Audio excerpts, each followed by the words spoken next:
There we go. All right. Welcome to today's stream. I've got a couple of great guests on with me. I just want to make sure that we go over the disclaimer one more time for everyone, just so that we're clear.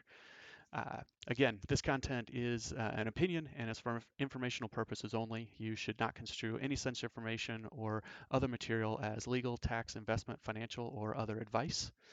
Nothing contained in this content constitutes a solicitation, recommendation, endorsement, or offer by any of the parties involved. So with that past us, I would like to thank Jake and Barat from Twickle for coming on with me. Get that to the main screen. I think we've got everyone here so we can see. Just to kick things off, why don't each of you take a moment to introduce yourself and let everyone know kind of your role and why it is that you're here. Yeah. Hi, my name is Bharat. I'm the CEO and the developer of Twickle. I sometimes stream music on Twitch as Bharatatat, and I'm really big on watching music streams, and I'm really passionate about helping creators and artists make a sustainable living. That's why I'm here today. Nice. I'm Jake, the COO at Twickle, so I'll do a lot of the design and research and kind of like user engagement type stuff. Love that. Yeah, I also have a passion for helping content creators make sustainable living from their content. That is also why I'm here. Yeah, and I think it's really cool to kind of help startups in the space kind of see what's going on behind the scenes. I think that's really awesome too. Great. All right. Thanks, guys. So today we're going to do a pitch deck review. We'll be going through just an initial run of the pitch from the two of you. And then from there, we'll come back in and kind of go slide by side and give some feedback on thoughts and questions that maybe you've considered and just don't have in there, or maybe some things that you haven't thought of yet. To just for a reminder to you and everyone else, I will be taking some notes along the way, so I have some questions to ask. So if you notice that I'm not paying attention, that is true, but it's all a part of the design. And I think the only other question I had for you that I forgot to mention earlier, how long do you guys think this pitch takes? About 5 minutes. 5 minutes? Okay. I'm going to set up a timer, no pressure, just so that we can kind of get a feel for how close you are to that. That's a good amount of time. And for the slides that I saw, I think you're probably right on there. Just remember that the time shouldn't be slower or faster just by speaking faster. It should be a reduction in content. Right. So go ahead and go through all the content you have at an even pace, and we can work through the speed part later. Don't worry about that on this one. But with that, I'll go ahead and turn the reins over to you, and let's hear what you got. All right. Hi, everybody. So we're Twickle, and we're a growth platform for digital influencers on platforms like Twitch, Instagram, and YouTube. 50% of today's youth aspire to be digital influencers, and we're talking about 88 million people in the US alone. The problem for this massive group of people is that it's really hard today for digital influencers to make a living. Most influencers can't build the large engaged fan base they need to monetize. All methods of monetization depend on them having a large and engaged fan base, and this is a hard thing to do. For those who are able to build this large audience, it's a hard time monetizing because they don't know how to monetize their content. There's many different options for monetization, and these are spread across different platforms, and this space can be a logistical nightmare to navigate. For the top creators, maybe about 1% of them, or the creme de la creme, they can hire talent managers, but this is unaffordable to most people. So our solution is to bring together all the tools that you need to grow, engage, and monetize into one place. You can think of us as a virtual manager for influencers. And the way it works is we offer you tools for growth, engagement, and monetization. We help you capture leads by running giveaways, collaborate with other influencers to grow together, and then engage your existing fans through a digital storefront and a loyalty program, as well as a CRM to look at your fans and prevent them from training. Finally, we help you find many different ways of monetizing your content and find the best way that works for your audience. This is a $23 billion market globally. That figure represents the amount that creators on Twitch, YouTube, and Instagram earned last year. And based on our business model and our target market of micro-influencers on these three platforms, we expect to earn $102 million in annual recurring revenue in the near future. This is a competitive market, and the three main competitors we're looking at are Streamlabs, Patreon, and Red Circle. They're all well funded. In fact, Streamlabs was just acquired by Logitech for 118 million. They all primarily focus on monetization, but have some small features towards growth and engagement. What's special about Twickle is that we help creators throughout their journey, as opposed to giving them a piecemeal solution for one part. We help them build their audience, and we help them figure out how to monetize that audience effectively. We launched our platform initially in January, and at the time, it was a social platform for creators and their fans. We had great initial traction, so we both went full time in February. By May, we started to realize the product wasn't quite working at the time, and the problem wasn't exactly a hair on fire problem at the time. But we were lucky to have some creators on board who were giving us great feedback, and we talked to them a lot and learned that they all had problems with growing and engaging their audience, and then finding out how to monetize them. So we changed our positioning to position ourselves as a guide to creators, as that virtual manager. And just the change in positioning gave us an uptick starting June. We then released a new beta and have gone on to verify that this is a hair on fire problem by running monetization experiments that have proved to us that people are willing to pay for this. The monetization method that we've tested is freemium subscription model, where the plans start at $20 a month. And to test this out, we created a landing page which had a sign up flow as well as ways for people to upgrade. And we wanted to see how many people signed up and how many upgraded. And the results were great. We got a 19.6% conversion rate on this landing page. And then from the people that signed up, 45% of them actually referred their friends without any incentive to do so. Also from the people that signed up, 19% of them upgraded to one of the paid versions as opposed to picking the free plan. And with including all the users, including the free ones, we have an average monthly revenue per user of $7.69. We'll be launching those features at the end of this year. Now, from these tests, we also figured out an adoption strategy. We have two main streams of adoption and then a final supplemental one. The two main streams are referrals and software plugins. 45% of our creators are already referring friends without any incentive. We'll now be giving them incentive by giving them in-app credits to increase this number. Software plugins is an interesting way of that for us. Basically, the nice thing about working with influencers is they spend a lot of time online. And if we can figure out where they spend their time online, then we can create widgets in those places. And those widgets suffice as traction channels. So we released a Twitch extension earlier this year, and that gave us 900 of our beta customers. We'll be releasing other similar extensions soon. We used Facebook ads for our monetization experiments, and that's our final stream, which is paid acquisition. Currently, it gives us a cost of acquisition of $2 per customer. And Jake and I are the team. We both met in college 4 years ago, and we started playing music together. We both play guitar and had a great time jamming. In 2017, we saw musicians on Twitch making money by accepting song requests in exchange for donations. And we were fascinated by this, so we decided to use our technical skills and our knowledge of creation to kind of come together and build tools for creators and help them make a sustainable living. We both went full time in February, and I'm an engineer and he's a designer. We're a technical team and we're looking to expand this team soon. Thank you very much. I'd love to take any questions now. Awesome. All right. Well, yeah, you're right on the money with the time. Not talking too terribly rapidly, so that's good. Sounds like you've memorized most, if not all, which is one of the first tips. You know, you don't typically do one of these and have an opportunity to be reading that off of a screen. In general, it's a clean deck. There are a few things to keep in mind on it. One is just the particular use for your deck. You know, there can be a need for a deck that maybe you send to someone that they would read themselves Right. that would then garner the interest, and those would typically have a little more information on the screen. You have the ones where you actually use for a pitch that you have to be really careful of that balance between what you're saying and what's on the screen, the time that someone's spending paying attention to you versus reading what's on the screen while you're talking. And so that's one definitely to look at. Mhm. And that can kind of depend on which deck this is, and it might be multi-purpose right now, and there may be some things that can be changed.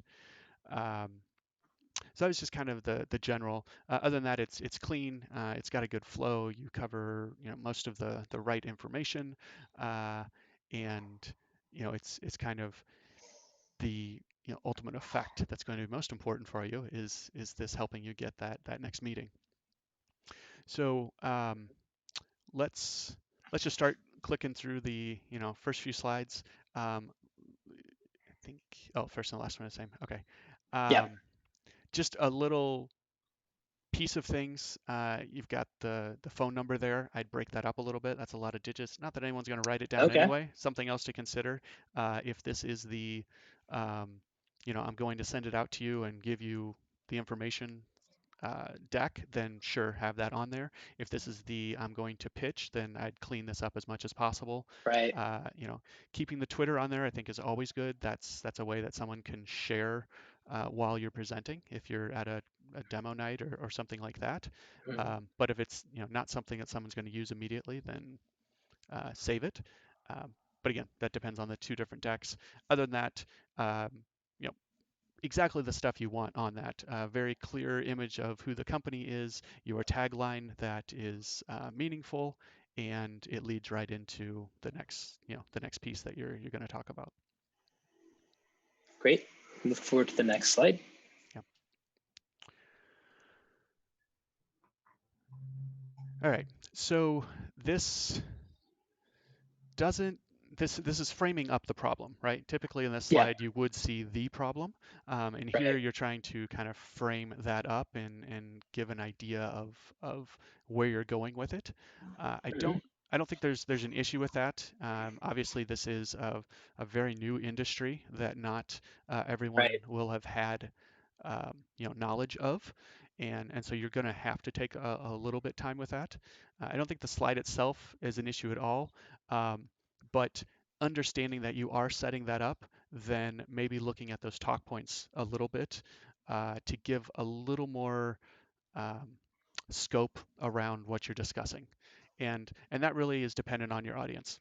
Do you expect the individuals that you're speaking to already have pre-existing knowledge about Mhm. streaming and content creators and the industry? Of course, that is best. It's good to have investors that understand your market. So that may be fine. But Mhm. if not, then there may be a little reading the room or um, an opportunity for a little bit of an add-on just to make sure that everyone's clear on what do you mean by digital influencer? How do you frame that up compared to a streamer or a content creator or maybe some of the other terms that they've heard, and just Mhm. make sure that everyone's on the same page so that they can then connect what 50% of the youth, 88 million people, what is youth? Are those still millennials or is that Gen Z or where Both. are we going with that, right? Yeah. Um, so yeah, don't want to spend too much time on it. Mostly this is an audience thing, but Mhm. yeah, just keeping that in mind because those are pretty big numbers you're talking about, right? 50% of youth, and depending on how I um, define that versus how you define that, I could be millions of people off. Absolutely. So, Yeah. so yeah, So just to clarify, to make sure I understand this correctly, you'd recommend here essentially framing what the youth means, what digital influencer means, and how that relates to perhaps being a content creator, so the person on the other side can understand it better. yeah, and that's a bit dependent on your audience. If you think your Mhm. audience is fully educated and understands the space, then you don't want to waste their time Right. overcomplicating things. But if there's any sort of concern on that, then yeah, this is an important one because your whole goal for this is to frame up the problem, which is your next slide and one of the most important Mhm. slides in the deck. And if things are not clear there, then you may miss out on conveying the proper opportunity. Got it. Yeah. All right. Good. Yeah. Go ahead to the next one. All right. So this one, the slide can definitely be a little more engaging. You've just got text on here. Even if I were Mhm. just reading it, um, it's just a little flat. So a couple of images in here just to kind of convey a deeper meaning to give kind of an idea. Mhm. This can also help with that connection to the audience. If they're thinking one thing, and now on this screen you have an image of three people in different doing different things, and they're all youthful, or maybe they're on broader spectrums of being youth, then you can show not tell part of that story as well. So don't miss out on Mm, that opportunity to convey that meaning through some images. You don't want to be too busy. You don't want to have to shrink down the text too much. But if there is an opportunity to show that as opposed to just spelling it out, then mhm. the challenge here is I have quite a bit to read, and I'm also listening to you. Right. So um, in a in an actual pitch situation, this may be even less text with some pictures. Hmm. If you're just sending the deck out to someone, then maybe just a few pictures to break it up, and you still have the text on there. The size of the text is good for the most part, but it's right at that edge, especially at the end of that first line. You want to make sure that this stuff is all very clearly legible from a good distance, because you never know when you're doing a presentation how far away somebody's going to be. Right. As far as the content specifically, eh, you've, you've got a good solid statement within the world you live in. But when I hear it's hard for a digital influencer to make a living, I have it creates more questions for me. So how hard is it? Mm, Why is it hard? And what does make a living mean to them and to you? Um, and those are the kind of the elements that come together to help identify how big of a problem is this. If making a living is um, something that most of them will only desire as supplemental income, then that's much different than someone who's wanting right. to go full time with this and um, make a living off of only doing content creation and streaming. And that also further defines your customer. Is one of those the Right. best customer for you right now? And are you really focused on building the best possible solution for their problem? Or is it still kind of a spread and we're not quite sure yet and we're still testing? That that may be the case too. But the stronger point you can put on this, then the easier it is to understand why this problem is worth your time to solve. And then from Hmm. there, we want to start looking at what is the value to the customer and then what is it worth for them to have it solved. And those are two different things we'll talk about a little bit later. Gotcha. Yeah. Would you recommend then talking about them wanting to go full time? That is the primary user we're going after, is the ones who want to go full time. Right. So the only challenge with that then is if that is really it, then you have to look at who's your real target market. 50% of the youth, 88 million people. What subset of that are really the ones that have that opportunity? Um, and then also contrasting that with something that we understand with something like becoming a professional sports athlete. You know, Hmm. lots, and I don't know what that comparison is now, and I think I've read some stuff that's flipped, right? And it's even different in different countries, where Yeah. at one time, if you were to ask um, the youth, what do you want to be when you grow up? The sports athlete would be very high on that list. And we, of course, know that there's very little chance of that actually happening, but it does for some. And it's Hmm. great to aspire. And we have, a lot of infrastructure in place to help. Um, help them build out those skills and get support and have an opportunity to create that. But then we also have a lot of backup as well that says, hey, just in case that doesn't work out for you, here's some other skills you should be acquiring along the way, just in case you have to go get a real job. So what does that look like? What has changed? Some of that is kind of the timing aspect. That's an important question on why are you doing the startup now, and giving some um, context around that for the group that you're talking to could help along those lines. Um, the ones wanting to go full time, then yeah, that makes sense. That's their job. They're going to be Yeah. putting more resources into that. But then also for me, that begs the question on when you talk about today's youth, then where does that fall? Because I mean, technically, if that is a full time job, then you'd have to be 18 and older. And is Right. that, is that really the market? And so just all those little pieces that kind of come together to think through and tell that Mhm. complete story around um, the opportunity that you are addressing, and then the actual problem that they're having. And this one, uh, hard to make a living is, I can see that as being a part of it, but um, I think you could do more to kind of pull me in on the emotional side to really help understand why that's the biggest problem, and then Mhm. throughout the rest of the deck you'll be able to show why you're the best ones to solve it. Got it. I this is a technical thing, but whenever I read it, the talent manager is unaffordable. Unaffordable just did not work for me. That may be proper, and you are absolutely, you know, more likely to be right on that than me.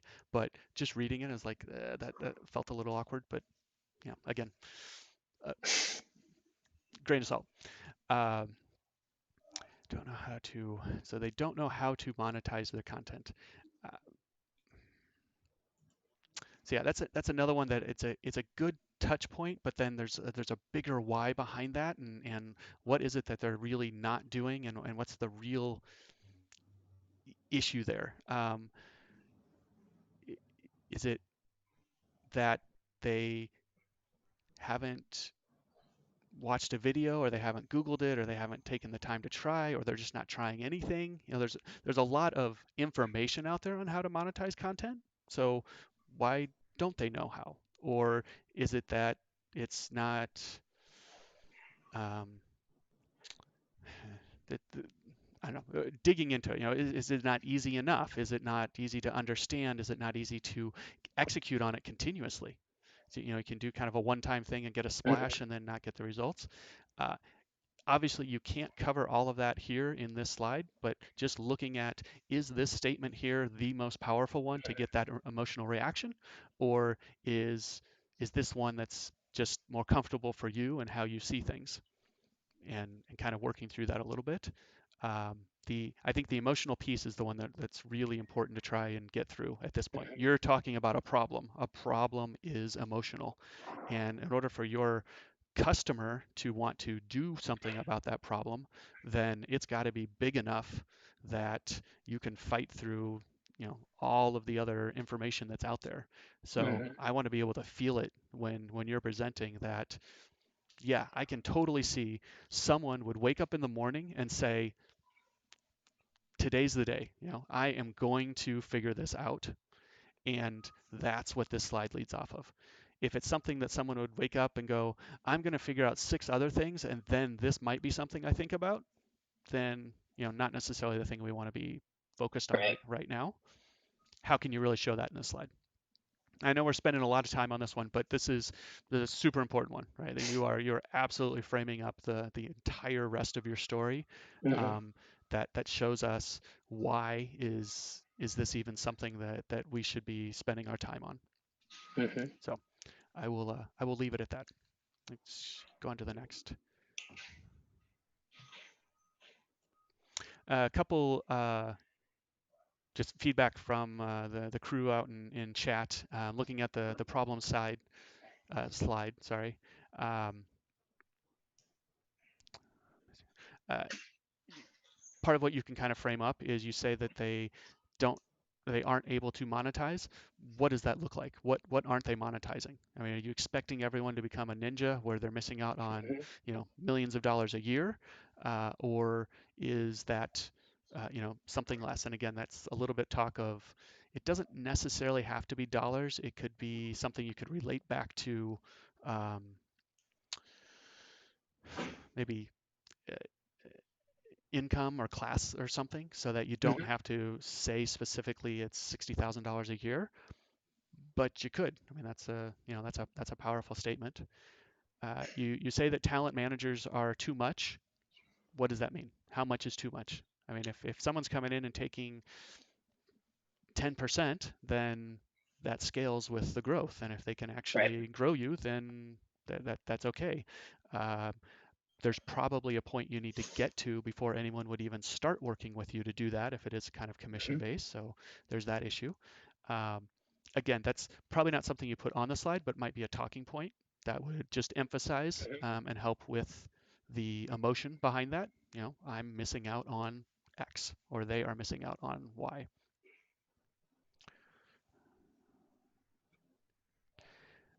And then another point, Right. talking about what is full time. What for that target market. How much time do they have to put into this? And we all know that that's not just on screen time, right? It's like almost any other creative person, whether it is in the music industry or an artist, or in this case the Hmm. content creator. If you are a streamer, that is a part of it, but then you have all of the engagement and um, community building that happens outside of it. And really, ideally, of course, that is a team, but that streamer is probably going to fill all of those roles initially. And that's, a big part of what's creating that opportunity for you, right? Part of what we're doing is creating a tool set that augments the individual or very small team so that they can perform as if they are much larger. So thanks, thanks for the crew for the questions out of chat and the reminders. All right. Here's one that uh, I struggle with a bit. Okay, so your next slide, this slide is your solution. Of course, you think the tool that you've built is the solution for the problem that you just stated, right? That's why we're here. Of course, you figured it out and you think you're the best. Um, I think it's very helpful at this point if you can help identify what a what the best solution must include from from that customer standpoint as the person with the problem. What is it that they need to see in order for them to know that it's the best solution?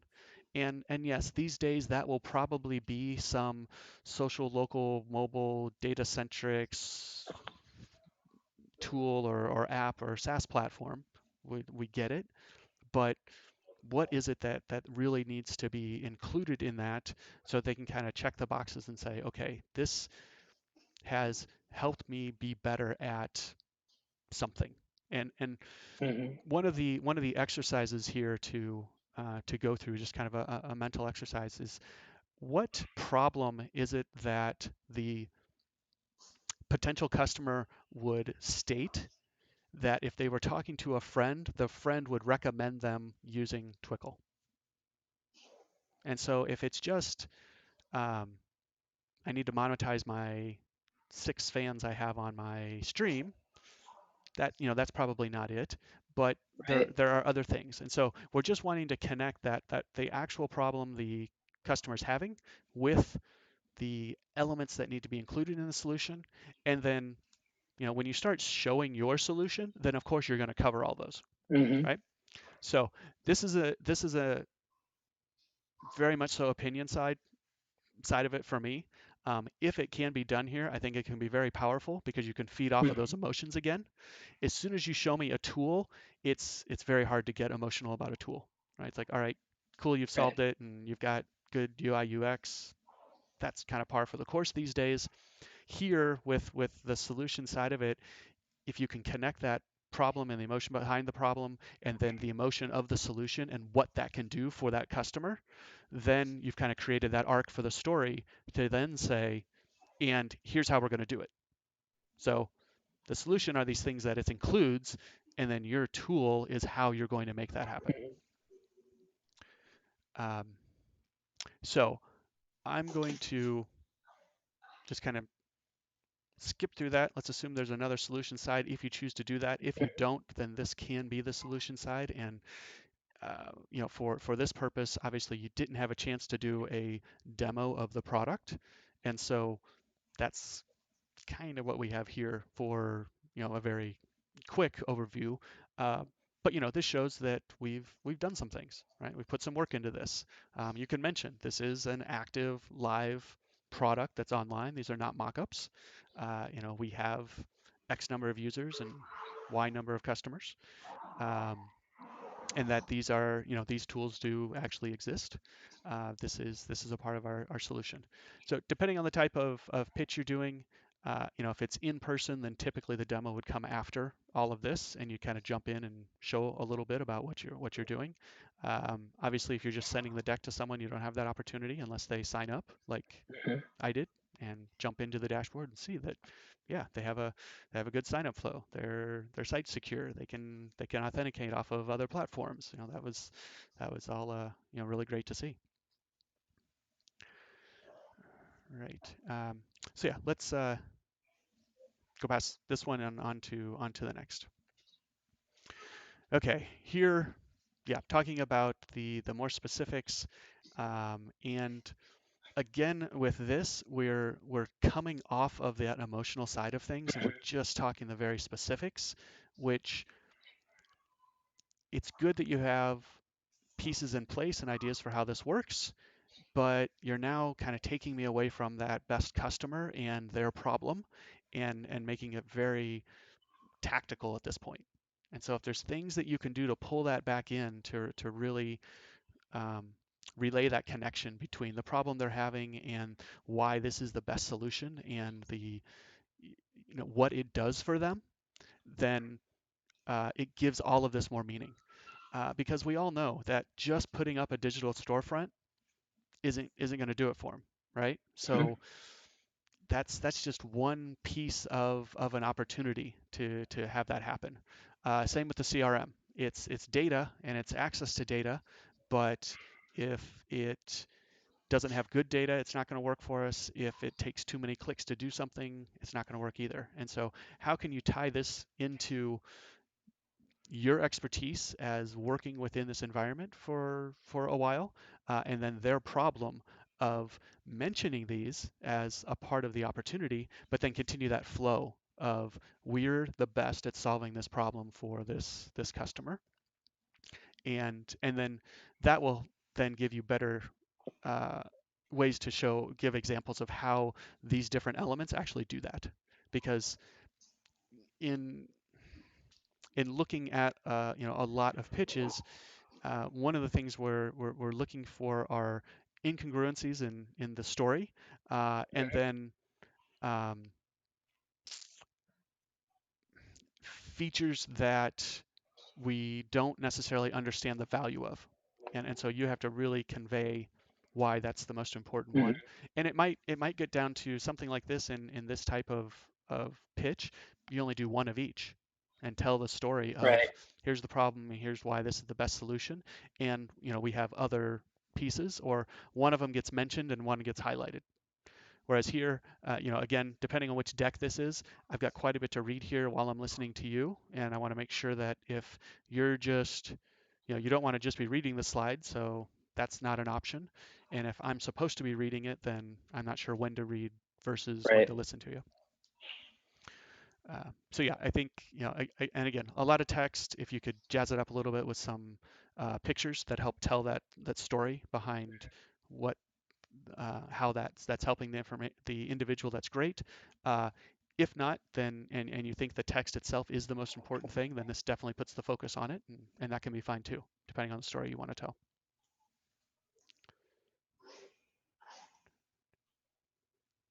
Good.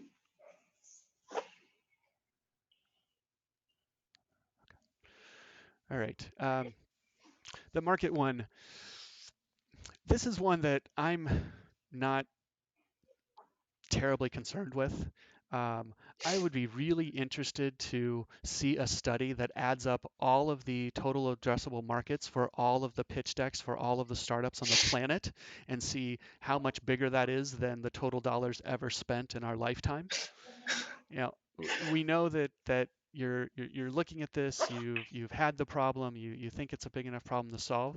I want that to really come from the customer standpoint, Mhm. and for your early investors, they will most likely be from one of two camps. It's either they understand the industry and they believe in the opportunity, and they're getting to know you to see if they think you are the ones that can take advantage of that opportunity, or they already know you and believe in you and want to support you taking on this challenge. If this slide is really the one that convinces somebody to invest in you, I just think it's very unlikely at this stage. And so the most important thing here is just that you are uh, using good information and making good decisions from it, and just not doing something just so totally crazy that says we're going to sign up everyone and everyone's our customer and this is where it's going to go. um, so yeah, I, I, most of the time, by the time I'm listening to you, I either believe there's a market or not. So, sure, great. I think this one is best just to keep it simple, have a couple of talk tracks, and if there's something that someone really disagrees with, then they'll ask you about it. And as long as you can, answer the question intelligently, then you can usually get past this one. So, yeah, next.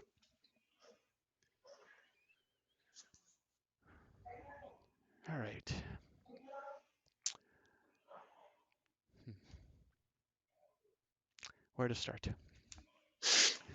Right. So, obviously in this site, you want to be the one that has all of the boxes checked, and you want everyone else not to. Um, this also kind of requires someone to understand the market a little bit, just because you can't totally explain it. But, I see each one of those three competitive pieces as being three totally different tool sets that, yes, there's some crossover, and I know you guys understand this. Uh, and to some degree, it's true, right? Especially if someone's paying. If they're paying and they're getting enough out of one of these, they may not pay someone else even for the additional features. So you do have to watch where's this budget, where's that spend going. Um, but just within this slide, that's uh, that's not really explained, right? If these were true apples to apples competitors and each of them were only able to check one or two boxes and you were able to check them all, then that's a significant competitive advantage. But that's not necessarily what they're there for right now. Mhm. Um, and so that may just come out in the talking points. That may be okay. It would be interesting if there were a couple that were more direct competitors, which means you have a market. That's good in some cases. It can be, challenging in others, of course, because then everyone will say, well, what if such and such turns this on and makes what you're doing obsolete? Uh, I'm not familiar with Red Circle. Is that the one that is the closest direct competitor, or are they more of a competitor to one of the others? So Red Circle is a close competitor, but they're specifically focused on podcasts, which is the main difference with them. Okay. They do help with monetization and with growth. Okay. So yeah, so see, that's the one where that next question will be, well, what if Red Circle decides to turn on streamers? And it's like, okay, well, fine. We've got a marketplace. It's either big enough for us to go after or it's not. We want to be in the game, and that's fine. Um, so yeah, you know, the main point here is you have to just take a look at what are you trying to convey here. We all say have a slide on the competitive landscape. Mhm. Understanding why is that important, and specifically why is it important to you in this market. If it's not a direct one-to-one competitor, then just doing the quadrants to show that you're going to be the low cost, highest quality doesn't help, and so you've addressed that. Um, but here I'm just my concern here is if I go out and I look up one of those competitors and I go to their website, I'm on at least Streamlab and um, Patreon, I'm going to look at them and go, I don't I don't get necessarily how they're competing. Plus, each of those are kind of very complementary to what you're doing and potential um, strategic partners in Mhm. things, right? I mean, you're Yep. gonna want to integrate in with their platform. Mhm. So that's just taking a look at that. If what's more important for them, are they more important as a partner, or are they more important as a competitor? Um, it's possible that the competitive landscape right now is just a bunch of tools that people are cobbling together, and that might be instead of having this be the point? That could be the point of it. But yeah, just I don't know. Truly on this, you guys are the experts. You're living in this world.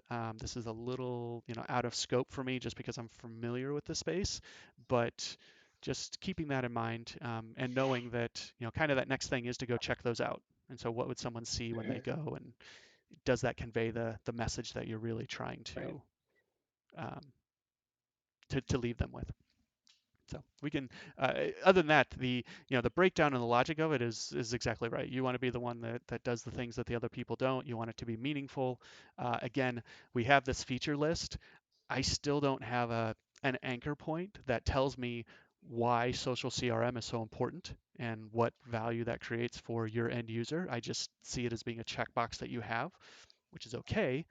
But that's where that, previous slide, if you have that emotional connection, I can then jump a couple of thoughts from, oh, that's right, we had talked about that earlier. They've got the CRM, and then that allows someone to, solve this problem for themselves. Okay, go ahead and to the next one. Yep.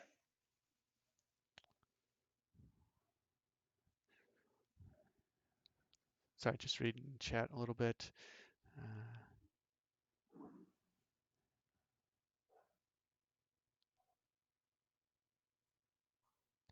oh, okay, great. Yeah, another great point, from the crew here.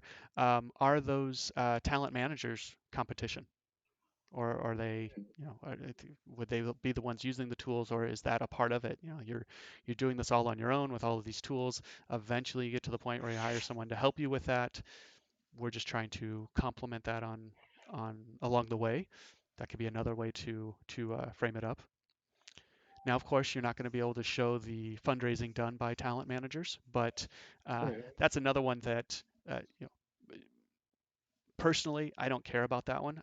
It brings almost no meaning to me what someone else was able to raise for their product out in a different market a couple of years ago.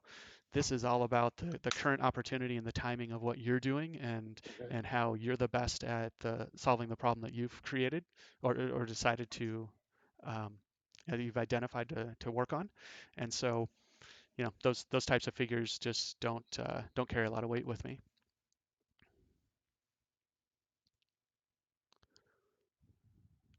Okay. All right. Traction slide. So my definition of traction, Jake, you remember this one? Uh, Traction is the key performance indicator that gets better and better over a shorter and shorter amount of time. So when I look at this smiley face slide, I I know the story that you're trying to tell, but I question the value of telling that story, right? We know that things happen prior to this point that you learned from, and if that's the most important story to tell, then great.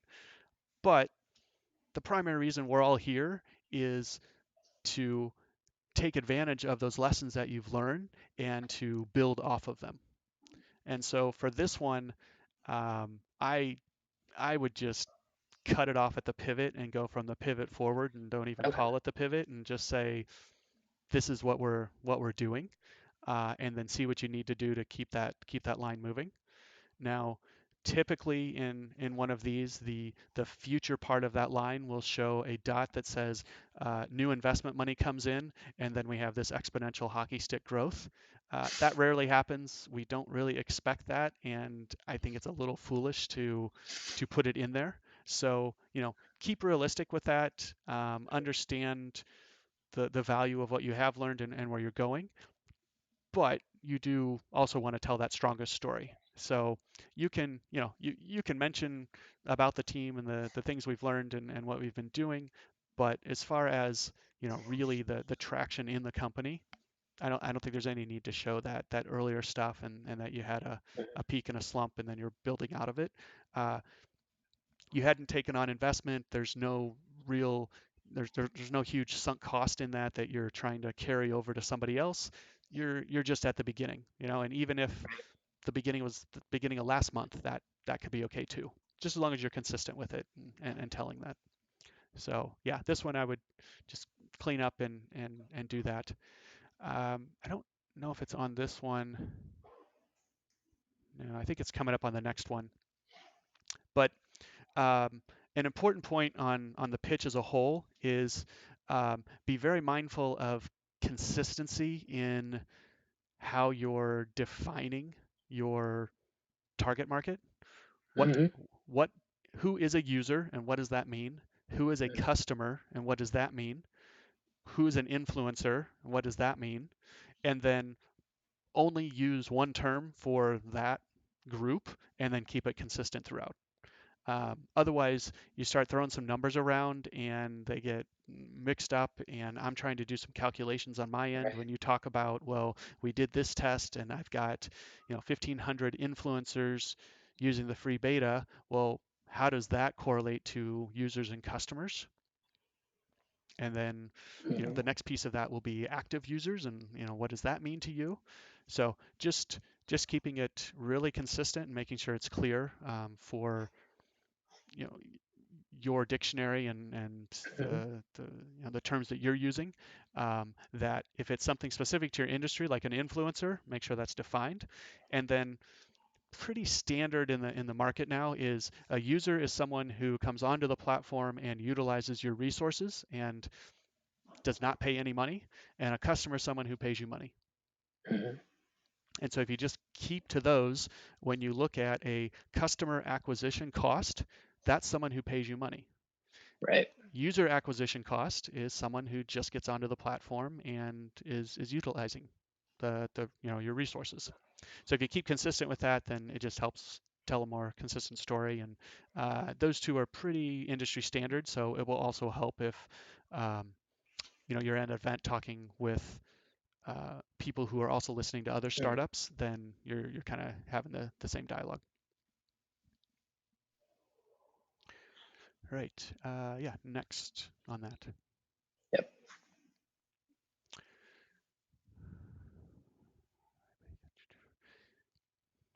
So yeah, here's a good example of that as we're looking at this. So the basic plan, those would all be users, right? Anyone's on the basic Right. plan, it's free. They just came in. Of course, we will have a funnel for that. There will be people that show up to the Hmm. website that never click on anything.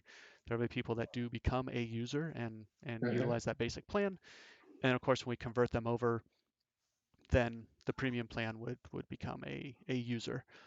And then that also changes some of the numbers that you have later on in other slides, because if Right. a user is only someone who pays you money, then you would never have an average user that's less than $20 Hmm. in this case, unless you're Right. doing discounting or something, which is possible too. You may have the $20 monthly plan as your base rate, and you get a discount for paying an annual fee, so your average could be lower, but it wouldn't be typically $8 like you have later. Right. So this slide's a little bit of a hybrid, right? You've got the business model, which is freemium, and we're going to charge, and then you're talking about some feature sets. Uh, and my initial concern on this feature set doesn't tie directly back to anything that we've talked about before in some cases. You had the kind of checkboxes when you're doing the competitive analysis that says CRM, and I don't see CRM on here. And you had, a few other things. And it's not that I memorized all of them, but just when I first look at this, it seems very, very new to me. And I think mostly you're kind of grouping them up, and Hmm. but that's terminology that you guys know and you're familiar with. Right. And now I'm coming into this all new and having to try and figure out, okay, what does limited growth and engagement tools, and in particular in that statement, does that mean you're going to limit their growth? Right. So just, Yeah. I get it, but then even deeper, what does that even mean? What does that mean to me? What does that mean to them? Um, and this is another one of those where there's that opportunity to go back to the emotional side of the pains that you're solving and talk about that. Here's, within the basic plan, here's what we're going to be able to do for them. This will create an opportunity for them to get to a point where Hmm. they create an opportunity for themselves to go into the premium plan, and then tell that story of that journey, because and I think this is something we see a lot in the market, right? You create a bunch of features, and then how do we come up with our basic plan? Well, we cut some of the features and we give them kind of a subset. But our real goal here is to make them successful enough with that basic plan that they need the premium one. It's not just that they need access to the the tools that we've created. And so looking at this as how can we help them solve the problems that they're having and make sure that we're not asking them to pay for a problem that we create. And I think that's an important one when you're talking about good community development is if it's a problem that you created by turning something off or not giving them access to or limiting their opportunity, then that's not necessarily the best way to get someone to be excited about Right. upgrading to the better service. Now, that's not always an opportunity, and you can't always do it that way, and I understand. But if you can and really create this environment where you're doing so well that you need it, then it just makes it much easier for someone to share that and tell the story of how you help them get to that point of where Mhm. they're ready to buy the premium product. Um, yeah, and again, like the tracked fans, I don't.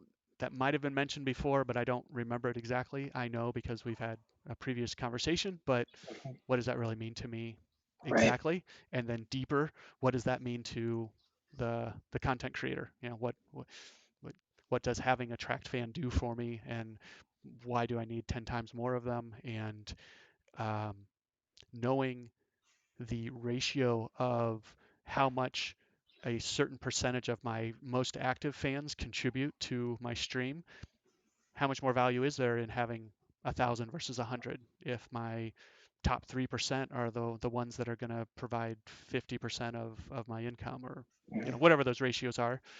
So just looking at that storytelling of really understanding the value that you're creating with the solution, and then what is that worth to the customer. And yeah, you got to start somewhere. 20 bucks a month sounds good to me. If you can get people to pay for it and not spend more than that to provide it, then awesome. But you know that emotional side of the story, another Mhm. great opportunity to connect it. Just checking with the crew here.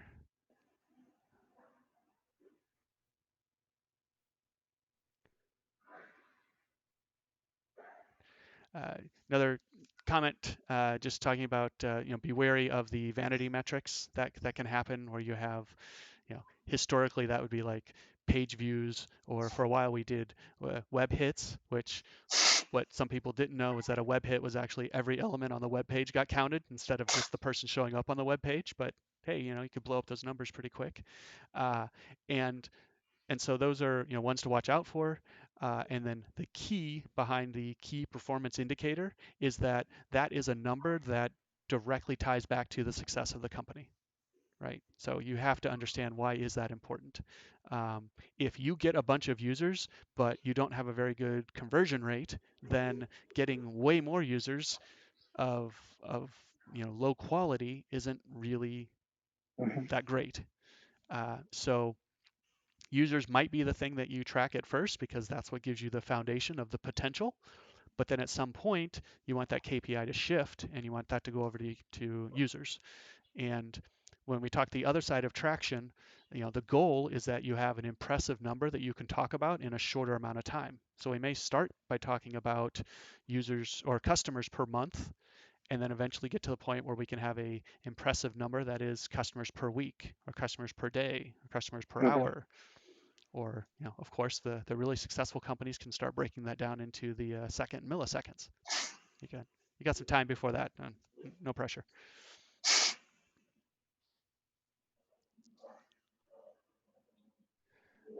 Yeah, and then a note about daily active users.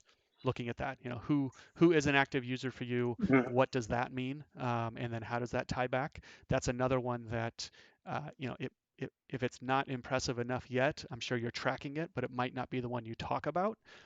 But it's one of those that is a more meaningful, more powerful number that you want to get to. And even though it's not your initial traction number that you show in the slide and what you talk to investors about, you know that's an important one for the health of the company and one that you want to strive to Mhm.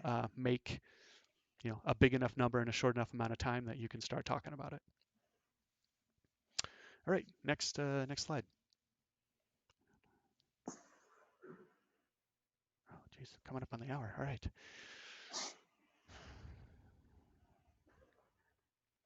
All right, so for this one, I really like the idea behind this, right? This is the experiment that we ran.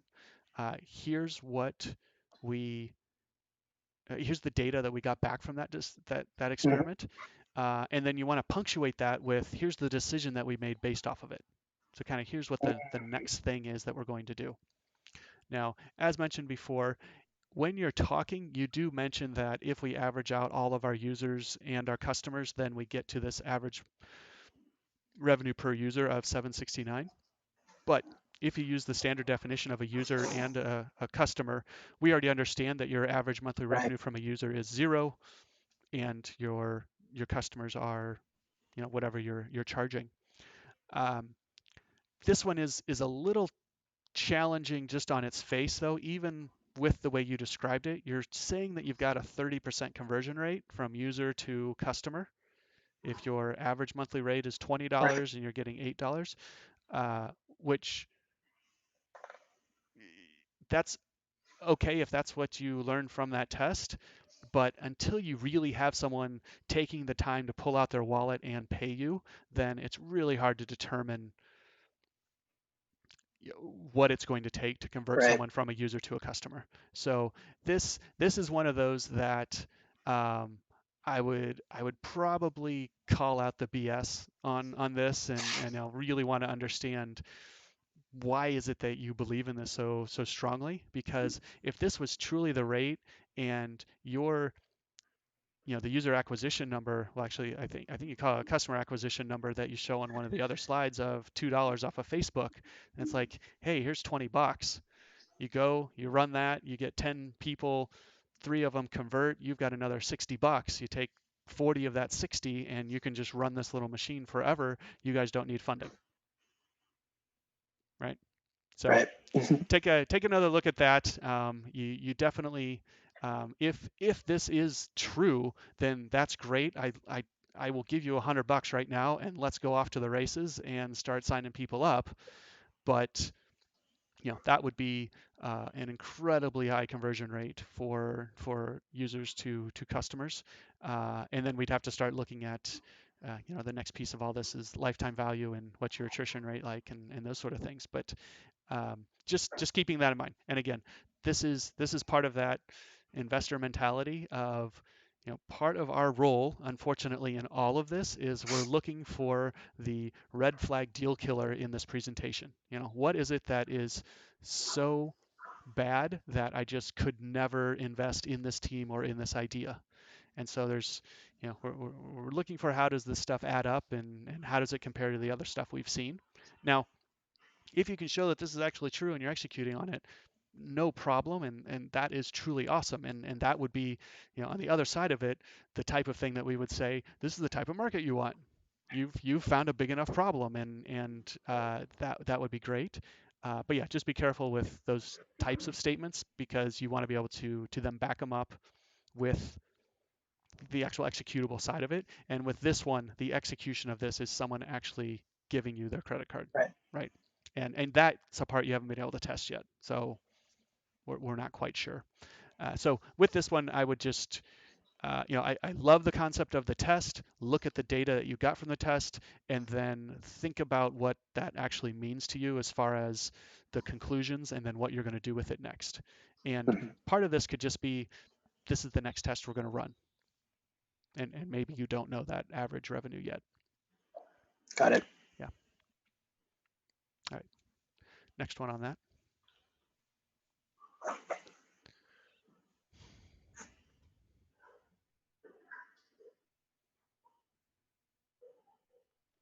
Okay. So this is yeah. So those are kind of those other elements that I was talking about. Yep. Um, if all of these things are true, if the previous slide is true and this slide is true, then you guys have got just a little money machine here that should be ready to go with relatively few resources. If almost half of your current customers refer someone, and then half of them refer someone, and it's only costing you $2 to get a customer, which I'm assuming this is actually user acquisition cost, not customer Yeah, acquisition this is cost. user. Yeah, Yeah. user. So, but even with that, if you bring in two people, that's $4. If half of them then refer someone else, then that's a third person you've brought in. So you're actually getting three people for $4.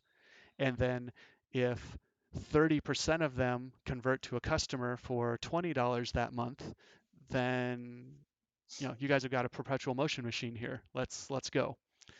So those are the types of things you want to go back in and understand that those isolated tests have to all come together to build the company. And Mhm. that's where this starts to fall apart a little bit, because yes, that is a test of a thing, Right. but is that really the outcome that will help drive the growth of the company? So and again, that referral rate is great, and I can totally see it, because your market is someone who is, you know, doing this and sharing their story on a daily basis, and so that's an awesome opportunity. But we got to be able to actually execute on that and show how that works. Um, Looking at the incentive and referrals, just more color around that. Why is that the best solution? What does that really do for them? How do you know that that will work? If 45% of them are referring without an incentive, then do you really need an incentive? If that only gets you another 10%, is it worth your time to do that? Um, can you just ask for it? Is there something else? Just really Mhm. the understanding of the why on that. Then the next piece on the software plugins. So back to my point earlier, now you have a software plugin you've just identified as one of your main competitors is now uh, someone that you're going to partner with and Mhm. create a plugin onto their platform. That can happen. It's just that those can be kind of challenging relationships if they truly see you Mhm. as a competitor.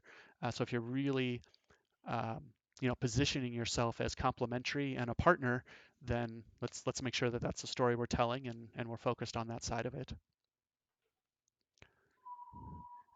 Again, released a Twitch extension, acquired 900. One point you refer to them as influencers. Now you're Users. talking about customers. They may actually be users. Just keeping that consistency within that terminology. And then same thing for the social ads. Yeah. Um, even at user acquisition, $2 is doable depending on your LTV on an actual customer. But you want to make sure that's clear that it's users and not that. Mhm. So yeah, the software. No, that's fine. Yeah. So yeah, this one's just kind of congruency and consistency within that. Make sure you have a, Mhm. a complete, compelling story. All right, let's go to the next one here. Ah, these guys. Um, I think this is great. You're bringing together your experience that you've had. You've worked with each other. Um, I do question the number there. Led a project that made $150,000 a year. You're talking about building a business here that you want to make millions. You're asking for, Mhm. you know, more money than that. If there were a couple extra zeros behind that, then okay, I get it. Um, but at this point, I don't I, I, I don't know that it adds a whole lot. It Mhm. doesn't necessarily take away from it, but just I think you could probably use that space with something a little more meaningful that's tied to it. Even the part that you mentioned where uh, you've lived the problem that you do stream and that you have however many followers or something on that. That could be more interesting than that side of it. Um, but yeah, I mean that's all fine. I think I'm a big fan of team slides are short and sweet. I'm already getting to know you. If there's something that's super compelling that is previous startup experience or an exit or industry, knowledge, then that's what you want to show here. Otherwise, it's, you know, talking about the other people that might be involved. And since it's the two of you right now, you got that showcased. It gives me an opportunity to have some touch points to ask some questions, and that's good. And then I think we're to the last one, right? It's Yep, just that's your it. The last is listing. just yeah. Okay. So yeah, again, last one, I would, you know, limit the information to what you really want them to have. Certainly, if you're in a pitch competition on this one, you want something very easy to remember as far as contact, whether that maybe even swapping out that email for something even more standardized, like founders at or connect, or, you know, Right. something that's just not how did I spell his name? Which one was that? Is it, you know, this, that, or the other?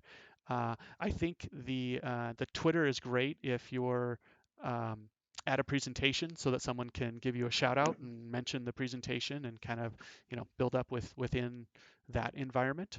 Um, and if this is something that you're just sending out to someone, then it's fine to have all of that on there. So they'll be able to look at it and type in the email address, doesn't really matter. But if it's something that I'm just getting to see and you're taking it away from me, then this is just what do you know, what's that last thing you want to leave them with?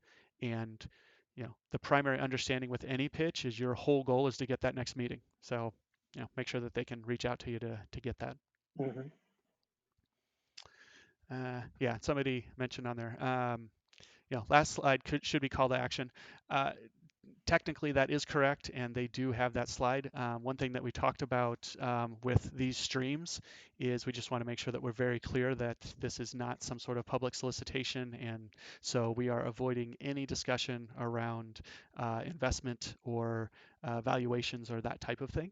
So that's something we'll discuss offline. But yeah, you know, most importantly, if this is a true, you know, investor presentation, you want to make sure that you have a very clearly defined call to action, the results that you expect from them, and then of course any color around what you've already done with that. But we will get into those details at a later time. So we're right over the time, which is fine with me as long as you guys are good with it. Um, any additional questions from what we've talked about?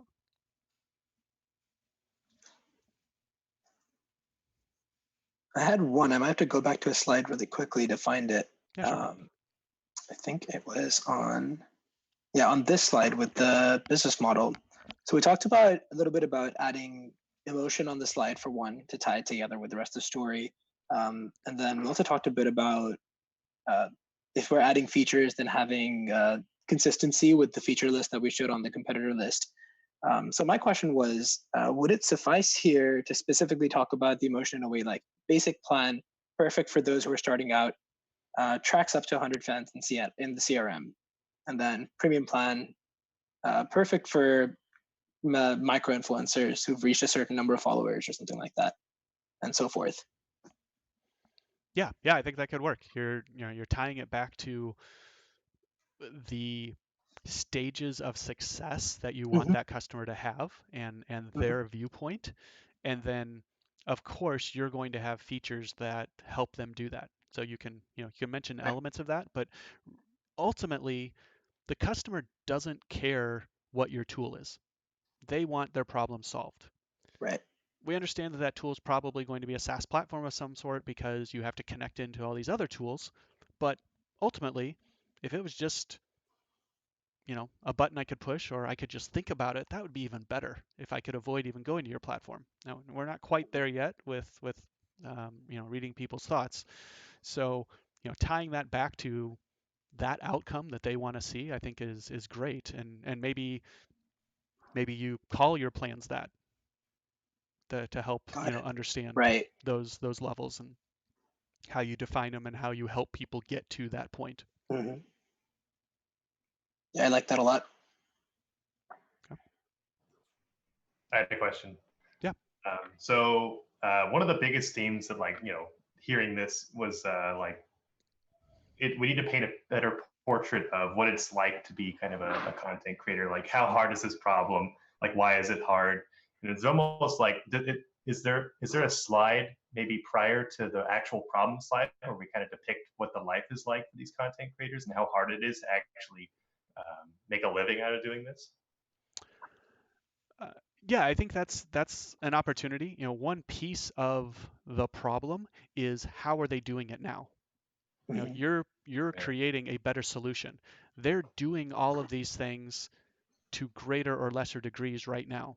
And so that's a part of that value that you're creating, right? Where the problem is in defining the problem, it all goes towards that aspect of it. And so yeah, whether you look at that as a story of the life or the tools that they're using or the time that they're spending or whatever the best way is to tell that story, then yeah, absolutely, that's a part of sizing up that problem.